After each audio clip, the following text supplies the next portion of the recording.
First look at him, he can do just about anything imaginable to a bowling ball at release. Very, very talented.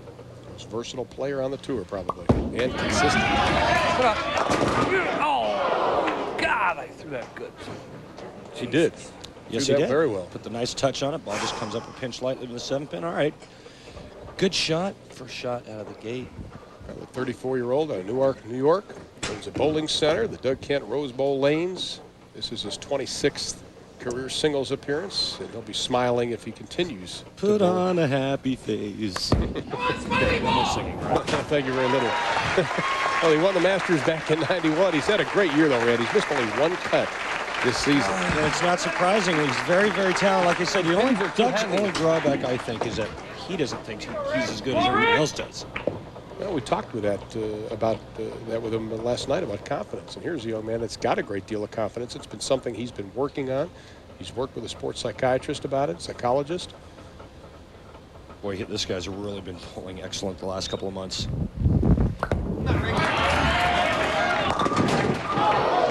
Well, he won the Masters in '87, and his last title was right here in Toledo, the PBA World Championship. Now, he had a 300 game this week. Now, you're going to see Rick doing that a lot. He did it a lot last night in the round of 8. Tell us why.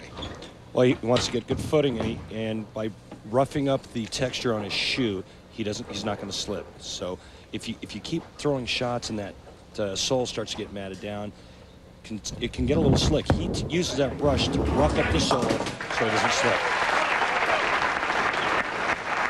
Rick-Steelsmith has been pure. Randy, break it down for us, partner. One of the best things I like about Rick-Steelsmith is what he does from the top of the swing down. What we're going to see is freeze it right there.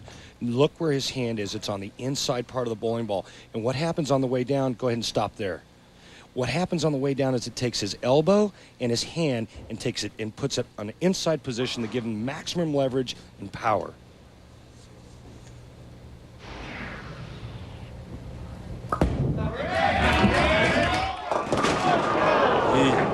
That shot looks like he just missed it a hair at the bottom. Didn't quite get as much of the ball as he wanted to. Lost it a little bit quick off his hand. Ball went a little bit too far right. 23rd board.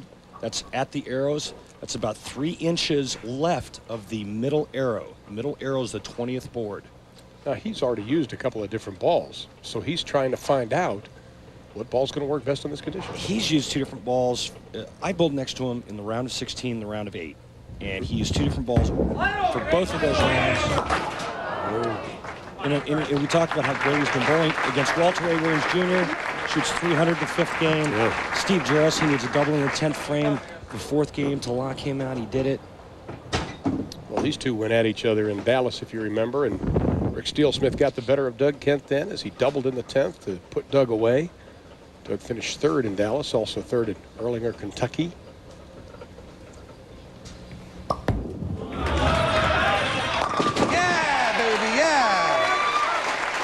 Well, Doug Kent, another strike, and now it's time for Dexter's Footwork of the Pros. Let's hear from 4-time titleist Doug Kent.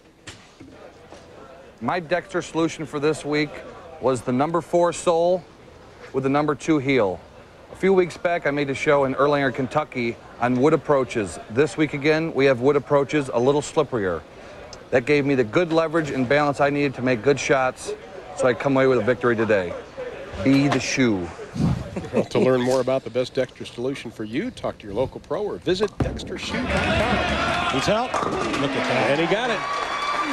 By getting his hand to rotate around the side of the bowling ball creates that back-end reaction, that back-end look that he's looking for. Isn't this a perfect format for Doug Kent? He is a grinder. He's not one of the sprinters that some formats don't fit. He likes these long formats because it allows him to get comfortable with the lanes, doesn't it? Yeah, absolutely, Ron.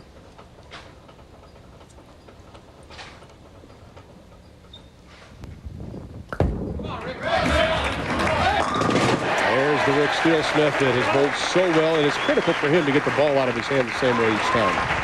Well, it hasn't been that critical. I mean, this condition makes it critical. When you know that you have to hit what you're looking at, it makes the swing get a little tight, makes that grip get a little tight.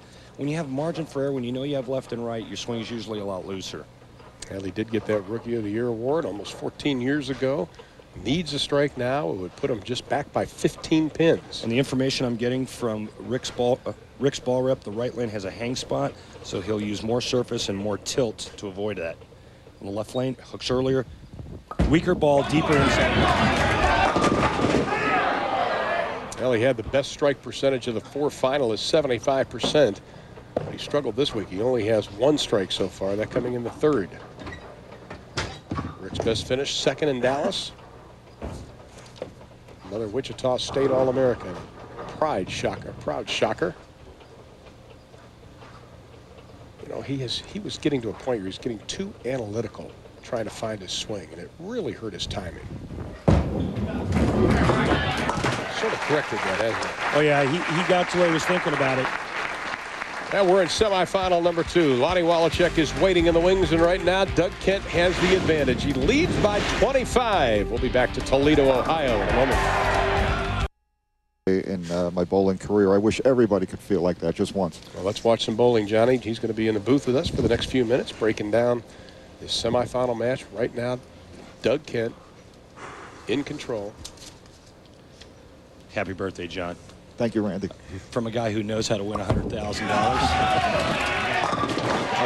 Doug Kent's in a groove, Johnny. Don't you get that feeling right now? Absolutely. I think he's the only one that's really making shots the way he did all week.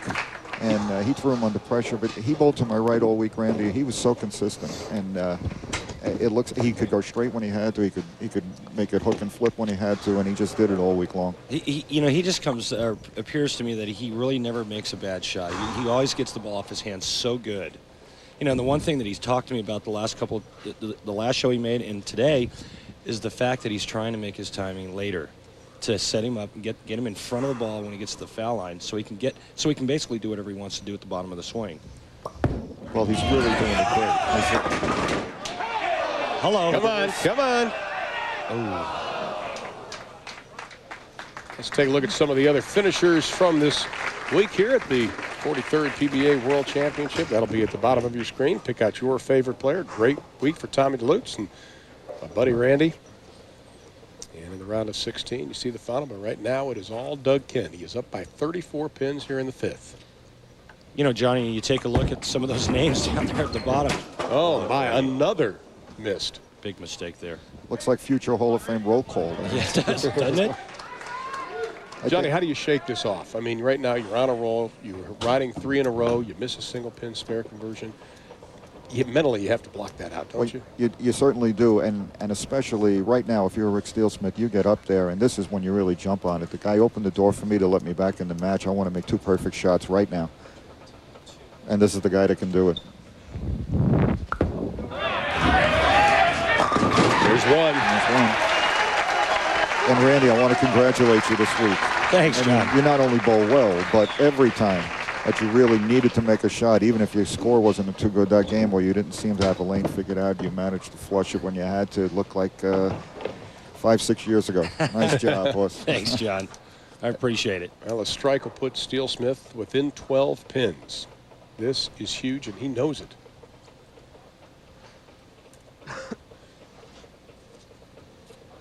Playing a little bit deeper on that lane, Johnny, with a ball that kind of goes longer and flips harder in the back end.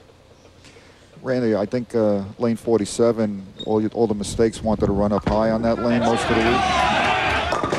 And it looks like they're overcompensating. You know, they just know it's going to go high and they're trusting it a little too much. Yeah. Maybe playing them a little too deep. Yeah. A little too much angle, maybe. Hello, firefighters from Findlay, Ohio. We're glad you're with us today. A little free air time. Rick-Steelsmith said he had to be patient today. You know, he's been working a lot with Rick Benoit, working on his swing. Also new equipment. It seems to have matched his style of game, Randy. Well, he likes the fact that the stuff he's using now picks up earlier, rolls a little bit sooner for him. Whereas his old equipment just pushed too long down the lane. He felt like he always had to be real handsy and really work it at the bottom. Now with the stuff he's using now, he just feels like all he has to do is just go through it. And then obviously the X factor being working with Rick Benoit. Rick's really helped him out a lot, John. Oh, the championship week presented by 7-Up continues at 9 o'clock Eastern. Metro Atlantic Championship, midnight Eastern. West Coast Conference will crown its champion. All this week, championship week presented by 7-Up on ESPN. You know, one of the things there's another shot we saw Brian Voss do it a couple times. We saw Lonnie Wallachek do it in the last match. You hear Doug, all you have to do is let it go, which is easier said than done. But you can see right away when they get the ball going too straight up the lane, it's got no chance of laying off. Absolutely. This is the thing is that when you're a little bit looser and you know that you can cut it loose to the right and get enough hand in it to get it back, you could sort of take the nose out of play. But when your swing shortens up just a little, you have trouble letting it go for 120,000. The lane becomes tougher. Well, the smiley face worked again for Doug Kent, and he maintains his advantage. But once again, another opportunity for Rick-Steelsmith.